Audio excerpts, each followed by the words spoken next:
გამარჯობა ეთერშია ქრონიკა 11 საათზე მე გიორგი აბაზაძე ვარ. რეფერენტულ ფასები კიდევ 7-მდე მედიკამენტზე განისაზღვრება, რაც წამლებს გააიაფებს.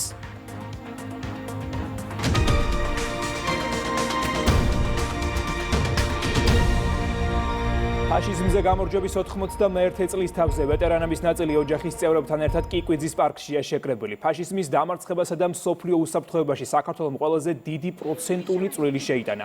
მთავრობის განკარგულებით მეორე მსოფლიო ომის მონაწილეები ერთჯერადად 2000 ლარს, ხოლო მეორე მსოფლიო ომში დაღუპულთა ოჯახის წევრები 1000 ლარს მიიღებენ. მეორე მსოფლიო ომში საქართველოდან 700,000 ადამიანი წავიდა, მათგან ნახევარი უკან არ დაბრუნებულა.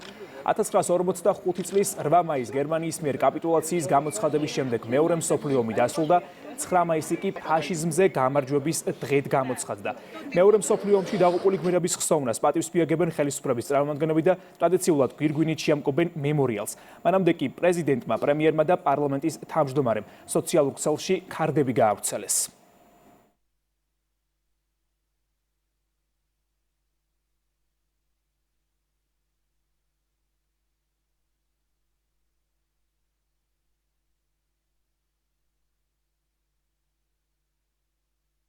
ეს დღე არის ერთი მხრივ სიხარულის, მაგრამ მეორე მხრივ სევდისნარევი დღე არის, იმიტომ რომ იმდენი ადამიანი დაიღუპება შეიწირა ამ ომმა.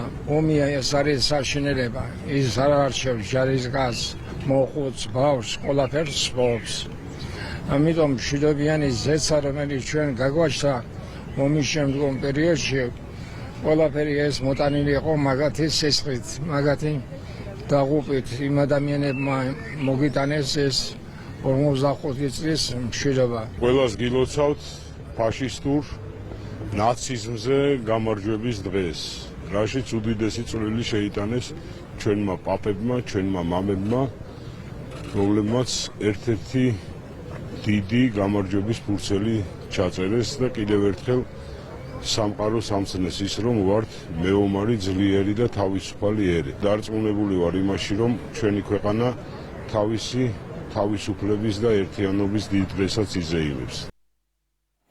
9 მაისი ფაშიზმზე გამარჯვების დღეა. ვეტერანთა პარკში მეორე მსოფლიო ომში დაღუპული გმირების ხსოვნას პატივსპირებენ ხელისუფლების წარმომადგენლები. პრემიერ-მინისტრი კი მედიასთან ამ წუთებში კომენტარს აკეთებს.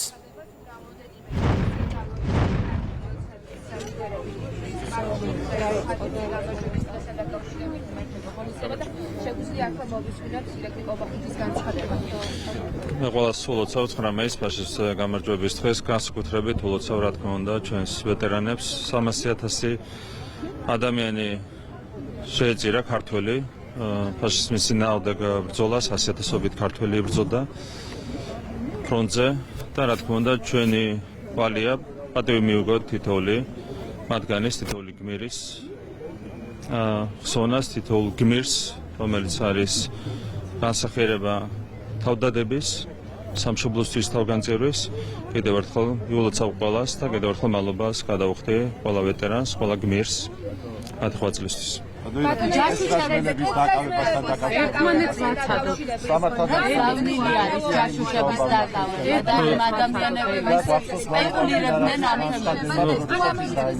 დაჩხება ევროპის დღეს შეიძლება ითქვას, რომ სიმბოლურია 9 მაისი ევროპის დღის აღნიშვნა.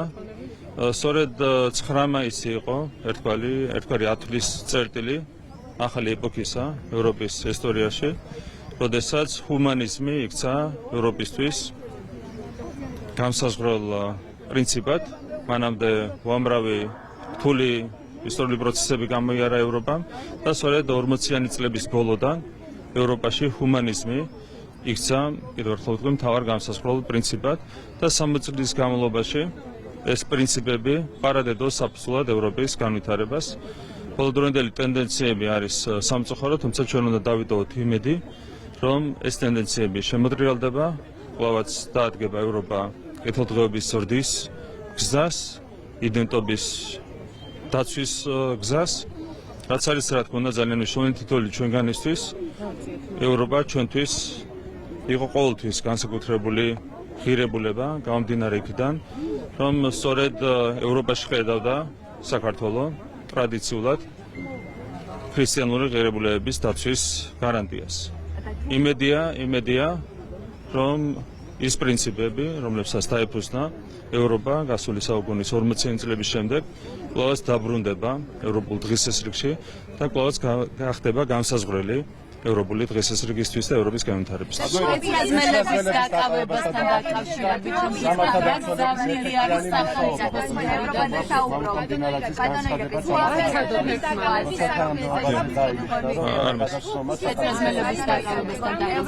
მზავლელი არის სახელმწიფოს მხრიდან.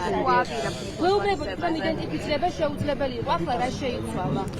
თქვენ იცით, რომ მთლიანობაში ჯამში დაახლოებით 30 მოძალადე იყო დაკავებული ძალადობრივი მიტინგის მონაწილეებს გულისხმობ მოძალადეებს და თქვენ იცით, რომ ამ დროის განმავლობაში ჩვენთვის ერთგვარი ტვირთი იყო ბუნებრივია ის, რომ იყო მართალია ძალადობრივი აქტები სამართალდამცავი ორგანოების წარმომადგენლების მხრიდან, თუმცა არავინ იყო დაკავებული.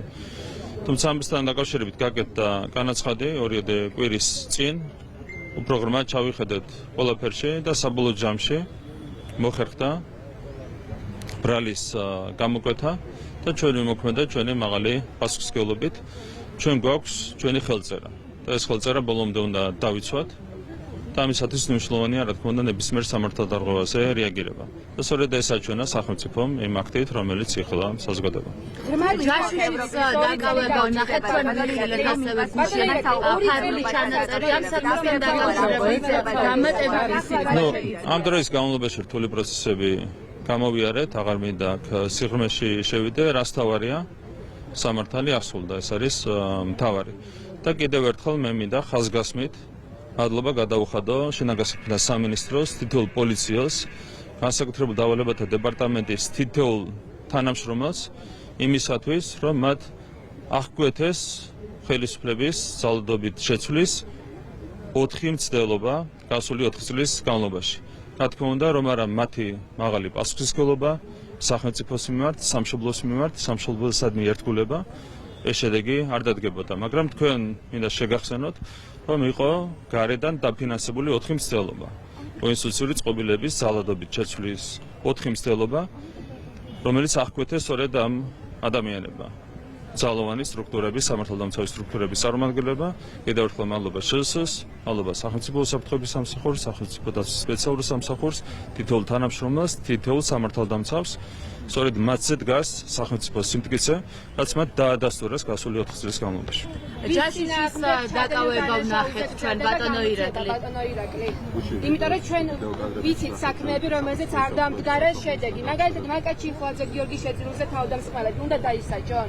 ამ საქმეებში ყველა სამართალდარღვევასთან დაკავშირებით გამოძიება არის დაწყებული, გამოძიება გრძელდება, კონკრეტულ შემთხვევაში შესაძლებელი გახდა ბრალის გამოკვეთა, სხვა შემთხვევაში თუ გახდება შესაძლებელი ბრალის გამოკვეთა, რა თქმა უნდა, იქაც სახელმწიფო იმოქმედებს მაქსიმალური პასუხისმგებლობით. ჯაშურის დაკავება ვნახეთ, ჩვენ ვნახეთ ფარული ჩანაწერი. თქვენ იცით, რომ სხვადასხვა მიმართულებით არის სისხლის სამართლის საქმეები აღსრულებული, მთავარია რომ მოხერხდეს დამნაშავეთა გამოკვეთა და ელოდეთ მოვლენების განვითარებას. ჩვენ ვნახეთ ბატონო ირაკლი გუშინ ჯაშურის დაკავება ვნახეთ, წინა გასულ კვირას ვნახეთ გუშინ ფარული ჩანაწერი ამასთან დაკავშირებით.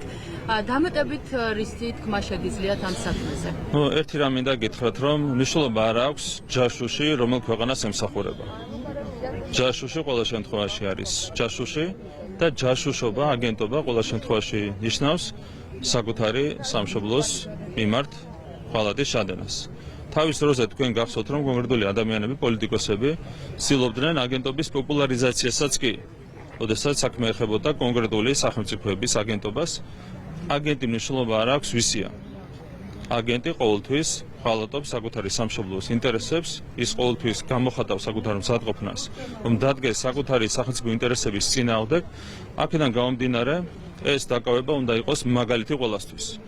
ვინც გადაწყვეტს აგენტობას სხვა სახელმწიფოს სასარგებლოდ, საკუთარი ქვეყნის წინააღმდეგ, ყველას მიმართ სახელმწიფო იქნება ბუნებრივია პრინციპული. რომელი დევდარიანის პოსტთან დაკავშირებით მინდა გკითხოთ. რა თქმა უნდა, ეს უფრო მეტ ბუნდოვანებას იწვევს თუ არა? რა თქმა უნდა, იმისათვის, რომ ჩვენ გავფრთხილდეთ სახელმწიფოებს შორის ურთიერთობებს, არ დავასახელებთ შესაბამის სახელმწიფოს. ბუნებრივია ამას არ დავასახელებთ, მაგრამ კიდევ ერთხელ კაფეო გაფრთხილება ყველას. მნიშვნელობა არ აქვს ვისი აგენტი ხარ. აგენტობა ყოველთვის არის დანაშაული საკუთარი სამშობლოს წინააღმდეგ და შესაბამისად აქ განსაკუთრებით პრინციპული იქნება ბუნებრივია სახელმწიფო. ქეთი დევდარიანის განცხადებასთან დაკავშირებით მინდა კითხოთ ტელეკომპანია იმედთან დაკავშირებით ამბობს რომ ბიძინა ივანიშვილმა წაიღო ტელევიზიო თუმცა არაფერს ამბობს იმასთან დაკავშირებით თუ როგორ ძალადობრივად მიითვისა ნაციონალურმა მოძრაობამ ტელეკომპანია იმედი როგორ შეაფასებდით თქვენ მსგავს განცხადებას? ეს ადამიანი არის ერთ-ერთი სახე ხო კოლექტიური ნაცმოძრაობის მათთვის მისაღები იყო რაც მოხდა თავის დროზე 2007 წელს იმედის წინააღმდეგ და მათთვის შესაბამისად მიუღებელია ის რომ თავის დროზე ხელისუფლების შეცვლის შემდეგ და დემოკრატიული გარდატეხის შემდეგ ტელეკომპანია დაუბრუნდა კანონიერ ფლობელს.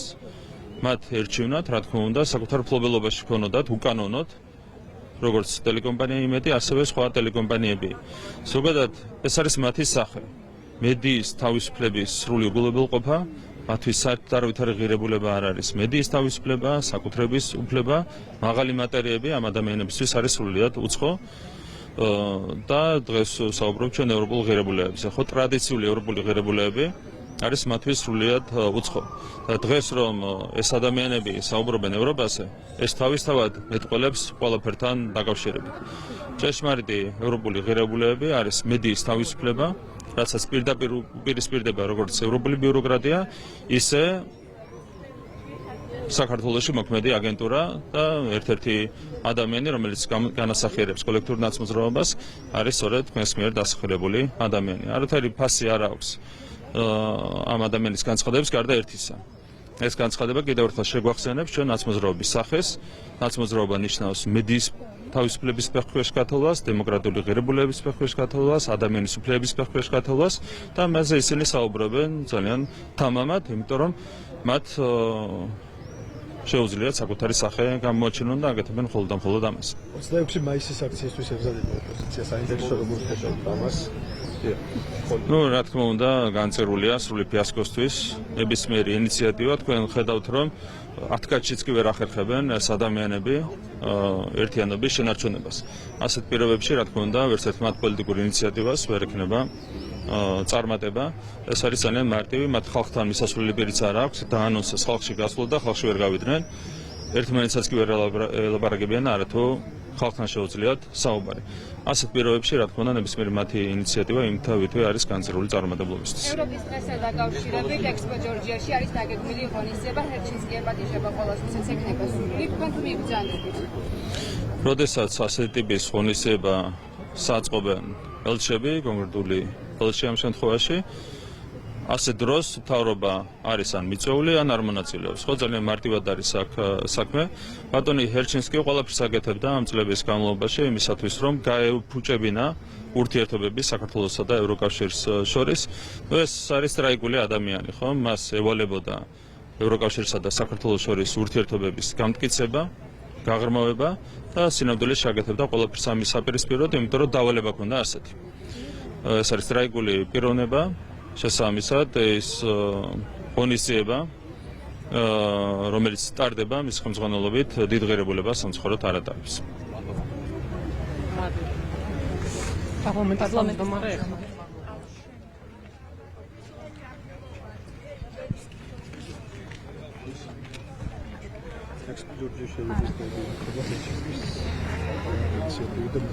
ოთხმოცდა ერთი წელი გავიდა დღეს ფაშიზმის დამარცხებიდან, რა შეგიძლიათ მითხრათ?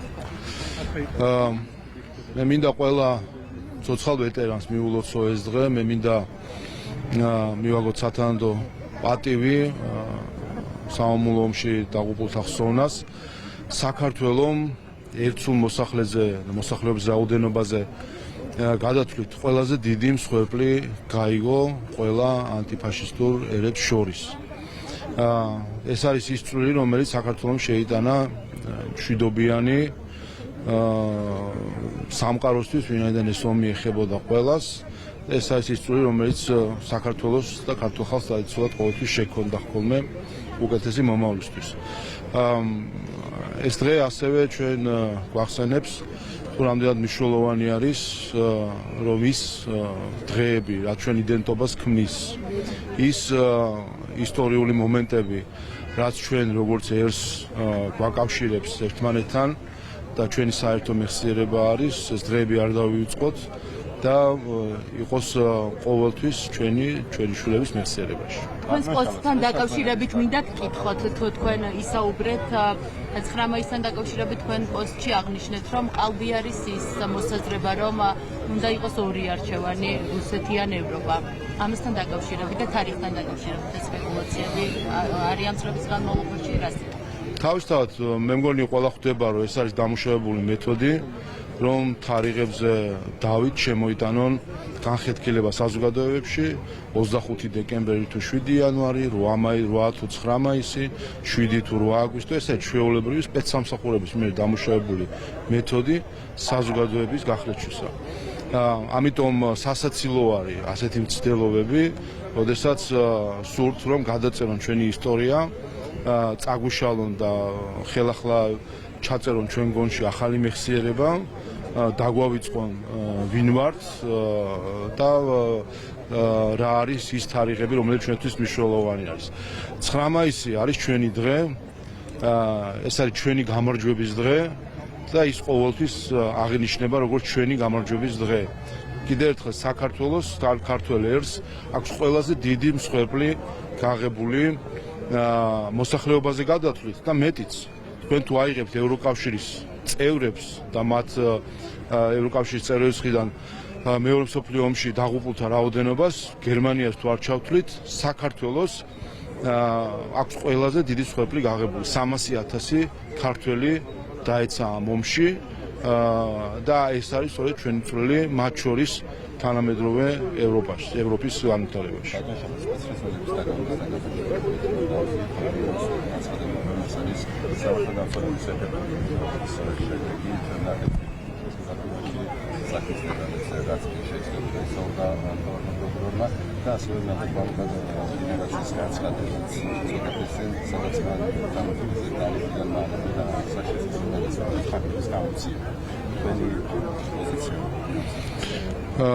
ორი მომენტი არის მნიშვნელოვანი. პირველი, საქართველოს ხელისუფლებისთვის და ჩვენი ქვეყნისთვის მნიშვნელოვანი არის კანონის უზენაესობა და მეორე მნიშვნელოვანი არის რომ დაცული იქნას კანონის უზენაესობის ნაწილია მათ შორის, რომ მხოლოდ მყარი მტკიცებულებების დროს იწყებს უყენებს პროკურატურა ბრალს. პროკურატურამ რა მომენტში ჩათვალა რომ მას ჰქონდა შესაბამისი მყარი მტკიცებულებები კონკრეტული პირების მიმართ, ნახეთ კიდევაც რომ არ დააყოვნა ბრალის წაყენება. ამავე დროს ჩვენ არ უნდა დაგვაუწყდეს ერთი რამ, რომ იმ დღეებში ცდილობდნენ საქართველოს დამხობას, ქვეყნის დამხობას, ხედავდით ძალადობას პოლიციელების მიმართ, ხედავდით ძალადობას და პარლამენტის შენობის გადაწვის მსვლელობას, ხედავდით ევროპის დროშით შეიარაღებულ რადიკალებს, მოლოტოვის კოქტეილებს როგორ ესროდნენ და ადამიანების ცოცხლად დაწვას ცდილობდნენ და რა თქმა უნდა ამ დროს ჩვენი პოლიციელები, სხვადასხვა დანაყოფების წარმომადგენლები იყვნენ დიდი გამოწვევის წინაშე, რომ ეს ძალადობა და ქვეყნის წინააღმდეგ მიმართული აქტი არ შემდგარიყო, შესაბამისად რეაქცია ქონოდათ და მინდა კიდევ ერთხელ მადლობა გადაუხადო თითოეულ პოლიციელს, რომელმაც 2024 წლის დეკემბერში დაიცვეს ქვეყანა ქაოსისგან და მართლა ბნელ წარსულში დაბრუნებისგან, რომელსაც ასე უბიძგებენ გარედან. ამავე დროს ეს გულისხმობს ასევე სამშობლოს დაცვა, გულისხმობს ასევე დიდ პასუხისმგებლობას და მნიშვნელოვანია რომ არ იყოს არანაირი გადაცდომები. ამ შემთხვევაში ნახეთ ჩვენ რამდენიმე ფაქტი უფლებამოსილების გადამეტებისა და შესაბამისად, რა თქმა უნდა, ამაზეც რეაქცია არის, მაგრამ კიდევ ერთხელ მე მინდა მადლობა გადაუხადო თითოეულ პოლიციელს, რომელიც იმ დღეს ჩვენს ქვეყანას იცავდა. შესაძლოა ეს ადამიანების, რომელსაც დღეს ბრალი აქვს წაყენებული კონკრეტულ ფაქტთან დაკავშირებით, ამ ადამიანებმაც იმ დღეებში მანამდე მნიშვნელოვანი წვლილი შეიტანეს იმაში, რომ მოლოტოვის კოქტეილი ვიღაცას არ მოხვედროდა და არ დამწვარიყო ცოცხლად, რომ ის მაშხალები, რომელსაც პარლამენტს ესროდნენ, არ წასულიყო იმ მიმართულებით და არ გადამწვარიყო საქართველოს პარლამენტის შენობა ასე რომ ესეც არ უნდა დავივიწყოთ, რომ ეს ადამიანები იქ უპირველეს ყოვლისა იყვნენ იმისთვის, რომ ქვეყანა დაეცვა, თუმცა გადაცდომებსაც რა თქმა უნდა შესაბამისი რეაგირება ექნება.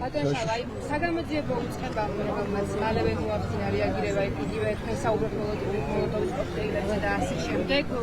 საპროტესტო აქციაზე მდგომი პირების დაკავებას ხმის ხო მალევე მოხდა მათი დაკავება და რეაგირება.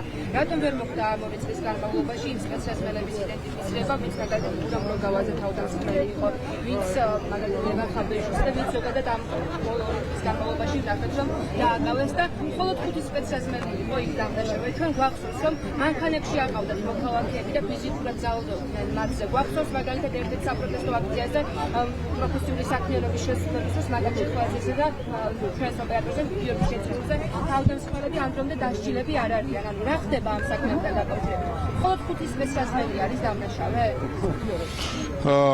რა თქმა უნდა იყო სხვა ფაქტებიც, რომელიც თქვენ ახსენეთ და რა თქმა უნდა მნიშვნელოვანია რომ ყველა დაგდგინდეს. და თქვენი აზრით მხოლოდ 50 ადამიანი იყო, რომელიც დაკავებული იქნა მაშინ, ვინც ძალადობას ჩადიოდა ამ აქციის დროს. თქვენ ვერ ხედავდით, ან თქვენივე ტელევიზია არ იღებდა უფრო მეტ კადრს, როდესაც პარლამენტის შენობაზე პირდაპირ კადრი არის, როგორ ისწრიან მაშხალებს პარლამენტის შენობის სამუშაო ოთახებს, როგორ ეკიდება ცეცხლი ის ადამიანები. ის ადამიანი სხვათა შორის, ვინც რამდენიმე სამუშაო ოთახი გადაწვა პარლამენტში, დღემდე არ არის გამოვლენილი. ეს არის რა თქმა უნდა არ არის იდენტიფიცირებული, არ არის არ აქვს ინფორმაცია თუ ვინები არიან კონკრეტულ დავალებას მინასრულებს, ან დავალების გამცემი ვინც არის ის პირი, რატომ არ არის დასჯილი ამ პროცესში. კიდევ ერთხელ უყურეთ, როგორც კი ადამიანებს თვითონ იღებდნენ გადაწყვეტილებას, რომ ეცემათ მანქანებში, როდესაც აყავდათ დაკავების მანქანებს გულის. არის თქვენ დაკავების მანქანებს, არის თქვენ დასისხლები დაკავების მანქანაში რას გულისხმობთ?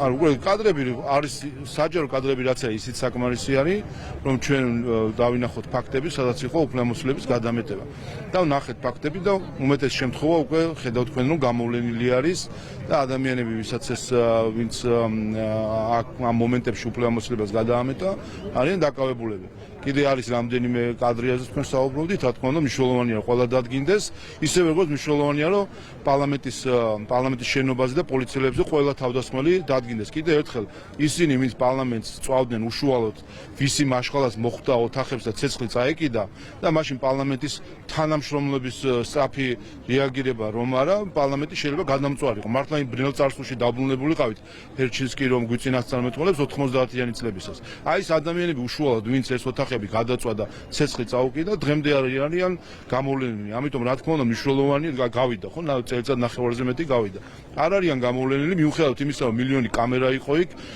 როგორც სამართალდამცავი ორგანოების კამერები არის ისე თქვენი კამერები იყო მაგრამ ამ კამერების და კადრების მიუხედავად სამწუხაროდ დღემდე არ არიან გამოვლენილი ეს ადამიანები ამიტომ პროკურატურა მიყვება ყველაფერს დაადგენს იმ სტანდარტით მტკიცებულებების რაც კანონის უზენაესობის მქონე ქვეყნისთვის არის შესაბამისი. ჯაშუშობაში ბრალდებულთან დაკავშირებით ნახეთ გუშინ ჩანაწერი ასევე. კიდევ ერთხელ ყველა უგეთ თავად ის რომ პროკურატურამ ბრალი წაუდგენა რამდენიმე პირს და ის რამდენიმე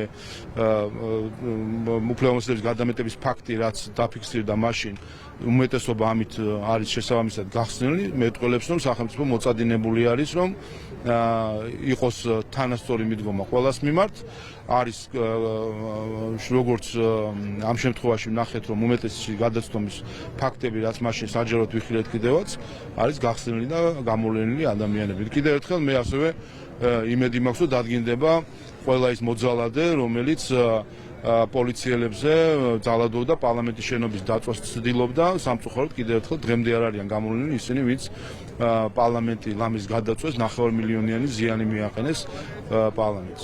ჯაშუშობაში ბრალდებულთან დაკავშირებით მინდა გითხრათ გუშინ ჩვენ ვნახეთ პარული ჩანაწერი რომელიც სახელმწიფო უსაფრთხოების სამსახურმა გამოაქვეყნა როგორ შეაფასებთ თქვენ და დამატებით რისით მას შეგიძლიათ ამ თემაზე თუ შეგიძლიათ გითხრათ რა სახის ინფორმაციას გადასცემდა ის რომ მელი ქვეყანა არის ვისაც გადასცემდა ის გეტყვით, არ მაქვს ხა ამ საქმის დეტალებზე ინფორმაცია.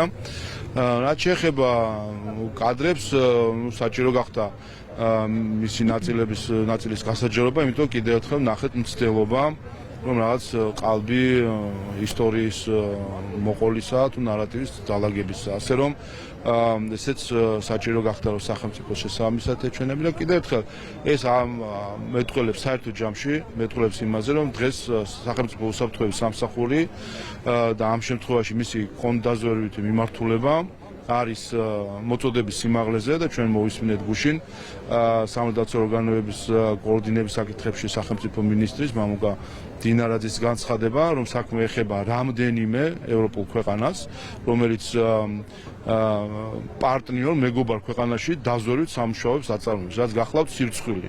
სირცხვილია, როდესაც მეგობარს და პარტნიორს უწოდებ ქვეყანას და იქ აწარმოებ დაზვერვას. ამიტომაც მნიშვნელოვანი იყო გუშინ მამუკა დინარაძის განცხადება და მოწოდება ამ ევროპული ქვეყნების მიმართ, რომ შეწყვეტონ ასეთ საქმიანობა, ვინაიდან შესაბამისი ყველანაირი როგორც ტექნიკური, ისე ადამიანური რესურსი აქვს დღეს სახელმწიფო უსაფრთხოების სამსახურს, რომ სათანადო რეაგირება ქონდეს და გამოავლინოს ყველა ასეთი ფაქტი. თეთი დევდარიანის განცხადებასთან დაკავშირებით მინდა გითხოთ, რომელიც ტელეკომპანია იმედის ოჯახისთვის დაბრუნებას წაღებას უწოდებს. როგორ შეაფასებდით თქვენ ამ განცხადებას და ცდილობენ აქ? კიდევ ერთხელ ჩვენ საქმე გვაქვს იდეოლოგიასთან, რასაც ნაცობა ქვია. ეს თავად ეს იდეოლოგია ნაცობა გულისხმობს იმას, რომ ადამიანი დაცლილი არის ღირებულებებისგან. ასე რომ, როცა ადამიანი არის ნაცი, რა თქმა უნდა, ის ყველაფერს, ყველანაირ შუბლის ზარს გაიწვეთს და შესაბამის ასეთ სახის განცხადებებსაც გააკეთებს. მთელი საქართველო არის მომსწრე იმისა, თუ რა უსამართლობას ჰქონდა ადგილი ტელეკომპანია იმედის მიმართ დღისით, მზისით, როგორ მოხდა ჩვეულებრივი დაყაჩაღება და რეკეტი და მთელი ტელევიზია მიისაკუთრა მიხეილ სააკაშვილმა მაშინ. ამ ტელევიზიის მთავარი სახეები იყვნენ მათ შორის აღარ მახსოვს ამ ჟურნალისტის ვარი, დღეს რომ აი პოლონური პროპაგანდის მთავარი რედაქტორია ქალბატონი ნათია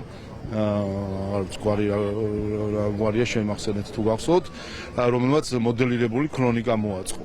და დღეს არის პოლონეთის მთავრობის პროპაგანდისტი. ესეც ხოლმე მეტყველებს, რომ ვინ იდგნენ მაშინ ამ ხალხის უკან. იგივე ხალხი ვინ შემდეგ დაასაქმა ესენი პრემიებს გადასცემს, პრიზებს გადასცემს, ჟურნალისტიკის პრისაძლევ მისცეს ნიკა გვარამიას, პროკურორს, რომელმაც იმედის ჩამორთმევაში მათ შორის თავისი როლი შეიტანა და ვინც იყო მთავარი რეკეტიორი მიხეილ სააკაშვილის და ჟურნალისტის პრიზი მისცეს.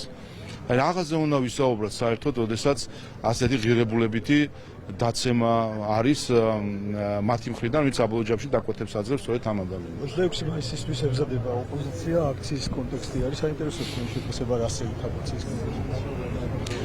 26 მაისს ჩვენ ველით აღლუმს, რომელიც ტრადიციულად გაიმართება და გვექნება შესაძლებლობა წვევანდელების ფიცის დადების ცერემონიას მოწვე ვიყოთ და ეს იქნება დიდი ზეიმი ჩვენი ხალხისთვის.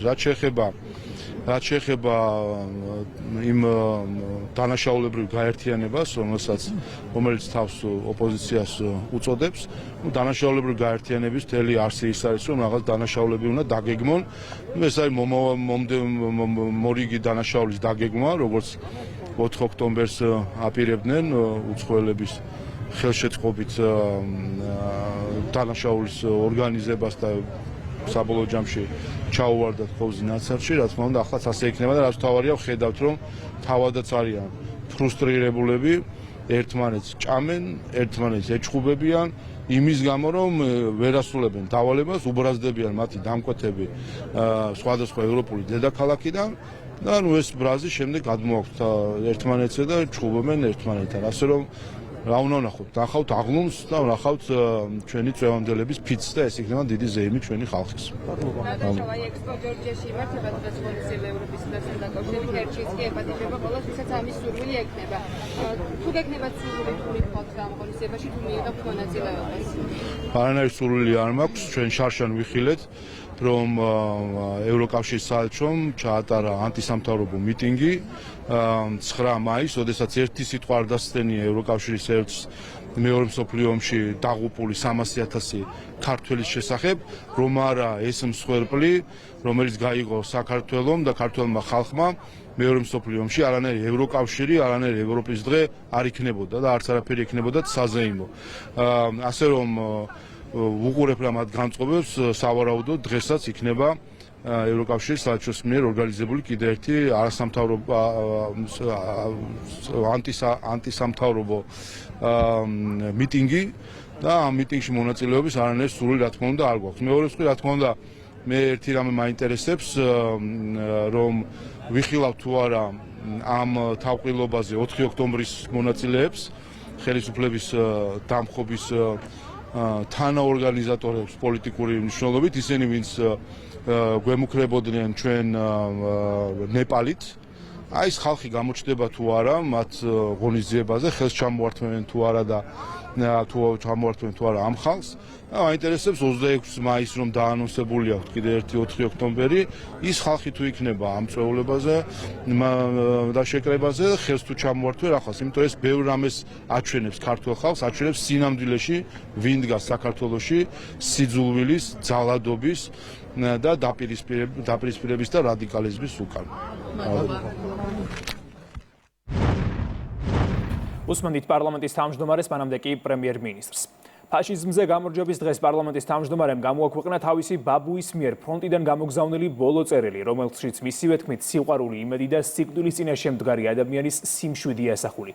შალვა პოეშკულის განმარტებით მეხსიერებაში დარჩენილი სამამულო ომი იქცა ეროვნული იდენტობის განუყოფელ ნაწილად. ამ ფონზე ქვეყნის პირველი კანონმდებელი ხაზს უსვამს ისტორიის გადაწერის მცდელობას, რომ 9 მაისი 8 მაისს უნდა აღენიშნოს, რადგან ამ თარიღს გამიზნულად რუსულად იხსენიებენ. ვიღებ ხელში კალამს, გაძლევ კეთილსალამს, იყავი ბედნიერად შენი შვილებით, შენი შვილიშვილით მარგალით. 9 მაისამდე სურამდენიმე კვირით ადრე ფრონტიდან ჩემი დიდი პაპის მოწერილი ეს წერილი ბოლო აღმოჩნდა. ამ წინადადებაშია ომის მთელი ტრაგედია, სიყვარული, იმედი და სიკვდილის წინაშე მდგარი ადამიანის სიმშვიდე. 9 მაისი დიდი გამარჯვების დღეა. 8 ათეულ წელს გადასცა, რაც ჩვენ ზეიმობთ ამ დღეს და ვიხსენებთ ჩვენს მამებს, პაპებს და დიდ პაპებს, იმ თაობას, რომლებმაც დაიცვა თავისი ქვეყანა და აოხრებისგან გადაარჩინა სამშობლო. დიდია ქართველების წვლილი მსოფლიოს უდიდეს ომში. ბრძოლის ველზე წასული ასობით 1000 ქართველისგან ნახევარი შინ ვერ დაბრუნდა. საქართველოში არ არსებობს ოჯახი, რომელსაც არ ყავდეს ამ ომში დაღუპული. დიდი სამამულო ომი დარჩა ჩვენს მეხსიერებაში, აისახა ხელოვნებაში, ლიტერატურაში, ფილმებში, რომლებიც აცოცხლებენ ამ საშინელ ომის ეპოქას, სულისკვეთებას და მსხვერპლს. ეს მეხსიერება იქცა ჩვენი ეროვნული იდენტობის განუყოფელ ნაწილად. სწორედ ამიტომ გახდა ეს თარიღი შეტევის სამიზნე. ისინი, ვინც ერის იდენტობის შეცვლას ცდილობენ, მოგვიწოდებენ კრიტიკულად გადავიაზროთ ჩვენი წარსული, დაუგმოთ მისი საბჭოთა ხასიათი, გაუთანაბროთ ფაშიზმს და გადავაყოლოთ მას ყველაფერი, რაც კი იმ დროს შექმნილა, აშენებულა თუ განვითარებულა. საბჭოთა წარსული არის ჩვენი საერთო წარსული, ის ვერ შეიცვლება. ის იყო ისეთი, როგორიც იყო, ავით და კარგით, მსხვერპლით და სიხარულით, რეპრესიებით და ეროვნული თვითშეგნების აღზევებით. ამ წარსულის კვლევა ისტორიის და ისტორიკოსების საქმეა, მაგრამ ჩვენ ვერ მივიღებთ ისეთ მოწოდებებსა თუ კამპანიებს, რომლებიც მიმართულია ჩვენი მეხსიერების, იდენტობის და ისტორიული თვითშეგნების შეცვლისკენ, ისტორიის გადაწერისკენ. სწორედ ეს დევს მოწოდებებში, რომ 9 მაისი აღინიშნოს 8 მაისს, რომ 9 მაისი რუსულია, 8 მაისი ევროპული, რომ თითქოს ერთადერთი რაც საქართველოს მოეთხოვება, სამყარო აღიქვას ან რუსულ ან ევროპულ ფერებში და ერჩიოს ან ერთი ან მეორე. ეს არჩევანი ყალბია, ამგვარი მსოფლმხედველობა კი არაადეკვატური და დამღუპელი. ერი უნდა იყოს თვითმყოფადი, თავისთავადი, მოაზროვნე და მყარ ფეხზე მდგომი. ერმა არ შეიძლება იცხოვროს ტრავმული, დაზიანებული საკუთარი იდენტობისგან დაცლილი აუთსაიდერების ისტერიისა თუ ტერორის მიხედვით. სწორედ ამიტომ 9 მაისი დარჩება 9 მაისად, რადგან ეს დღე ჩვენია. ჩვენ ვიომეთ, ჩვენ გვარეთ სისხლი, ვიომეთ ისტორიის გამარჯვებულ მხარეს და ვამაყობთ იმით, თუ ვინ ვიყავით, სად ვიდექით და რა გავაკეთეთ. მარადიული იყოს ხსოვნა ყველა მეომრის, ყველა გმირის, ომის ყველა მონაწილისა და ჩვენი წინაპრის. დიდხან სიცოცხლე ყველა ვეტერანს, ყველას, ვისაც ახსოვს ის საშინელი დრო. გილოცავ 9 მაისს, ჩვენი გამარჯვების დღეს. პარლამენტის ფასების შემსწავლელი დროებითი კომისიის რეკომენდაციის შესაბამისად ჯანდაცვის სამინისტრო რეფერენტულ ფასებს კიდევ 700-მდე მედიკამენტზე განსაზღვრავს, რაც წამლებს გააიაფებს. ეს 2023 წელს დაწყებული რეფორმის მომდევნო ეტაპია და ამჯერად საუბარია ანთების საწინააღმდეგო გულ-სისხლძარღვთა დაავადებების მიმართვისათვის საჭირო და სხვა ხშირად მოხმარებად პრეპარატებზე. სექტორს დაგეგმილი ცვლილებები ჯანდაცვის მინისტრმა გააცნო. მათ საშუალება აქვთ სამინისტროში საკუთარი მოსაზრებები დაახლოებით 2 კვირის ვადაში წარადგინონ, უწყება კი გადაწყვეტილების მიღებისას მათ მოსაზრებებს მხედველობაში მიიღებს. რეფერენტული ფასების რეფორმით სახელმწიფო მედიკამენტების ღირებულების ის მაქსიმალური ზღვარი დაადგინა, რომელზე მაღალ ფასადაც მათი რეალიზაცია აიკრძალა. რეფერენტული ფასი უკვე განსაზღვრულია 7500-ზე მეტ მედიკამენტზე. შედეგად ფარმაცევტული პროდუქტების ფასი საშუალოდ 40%-ით შემცირდა.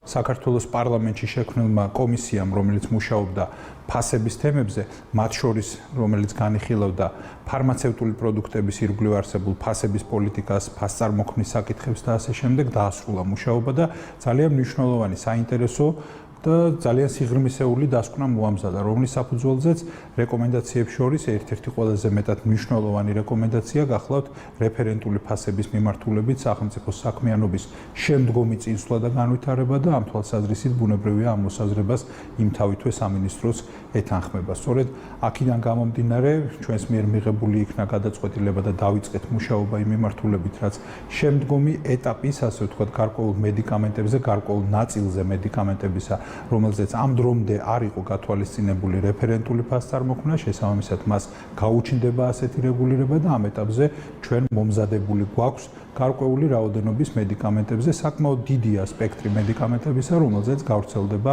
უკვე ახლო მომავალში რეფერენტული ფასები. ფასთა კომისია, რომელიც პარლამენტში მუშაობდა, კომისიაზე ყველა ფაქტობრივად ერთხმად შევთანხმდით, რომ ეს არის სწორი მიმართულება, რომ მედიკამენტების ხელმისაწვდომობა გაიზარდოს. შეხვედრაზე გაჟღერდა ინფორმაცია, რომ სია ფართოვდება, ეს არის 21 ახალი მოლეკულა დაემატება რამოდენიმე და მიმართულებით, ეს არის დაახლოებით 700-მდე დასახელება, რაც საკმაოდ მნიშვნელოვანი რაოდენობაა.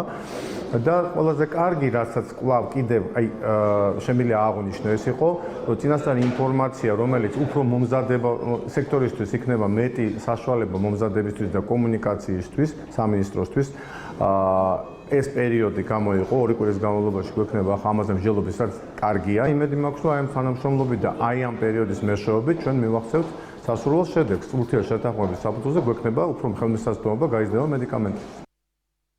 ქართული მეღვინეობის 8000 წლიან ისტორიას მიძღვნილი გალა საღამოთი დასრულდა ღვინის ეროვნული დღის აღნიშვნა. მუსიკალურ-თეატრალურმა წარმოდგენამ სიმბოლურად ღვინის დაბადების, ვაზის ყვავილობისა და ქართული ღვინის კულტურის განვითარების თემები გააერთიანა. წარმოაჩინა ღვინის ტრადიციის ისტორიული უწყოდება. მთავრობის გადაწყვეტილებითა და გარემოს დაცვისა და სოფლის მეურნეობის სამინისტროს ღვინის ეროვნული სააგენტოს ინიციატივით 8 მაისი საქართველოში ღვინის ეროვნულ დღედ გამოცხადდა. თარიღი ქვეყნის ერთ-ერთი უმნიშვნელოვანესი კულტურული მემკვიდრეობის წარმოჩენასა და მის საერთაშორისო პოპულარიზაციას ემსახურება. ღვინის ეროვნული დღის ფარგლებში თბილისში ასევე გაიმართა საერთაშორისო სამეცნიერო კონფერენცია. გუდიაშვილის მოედანზე კი მოეწყო ქართული ღვინის მწარმოებელი კომპანიების მარნებისა და ღვინის ბარების ღვინოების გამოფენა დეგუსტაცია. ღვინო არის ჩვენი კულტურის განუყოფელი ნაწილი. ღვინო და საქართველო, ღვინო და ქართველობა ეს ორი ცნება, რომელიც ერთმანეთის გამიჯნა არ შეიძლება. დღეს დაწესდა ძალიან ლამაზი დღე, დღესასწაული, ღვინის საერთაშორისო დღე და ამიტომ მე მინდა ძალიან დიდი მადლობა გადაუხადო ყველა ორგანიზატორს. ეს არის ისტორიული დღე. ზოგადად მინისტრი სოღულაშვილი ჩვენთვის ნაცნობი იყო თავის ინიციატივებით, მნიშვნელოვანი ინიციატივებით, ალბათ გახსოვთ ურჯაანის ღვინის ფესტივალის სხვადასხვა ამ დარგის დიდი გულშემატკივარია, რაც თავარია დიდი გულშემატკივარია საქართველოს პრემიერ-მინისტრი. საოცარი დინამიკა გვაქვს. მოგეხსენებათ, რომ ღვინო არის ჩვენი იდენტობის, ჩვენი კულტურის, ჩვენი თვითმყოფადობის ნაწილი და რა თქმა უნდა ძალიან მნიშვნელოვანია, რომ ასევე ის არის ჩვენი ეკონომიკის განუყოფელი პროდუქტი, რომელსაც საკმაოდ დიდი შემოსავალი მოაქვს.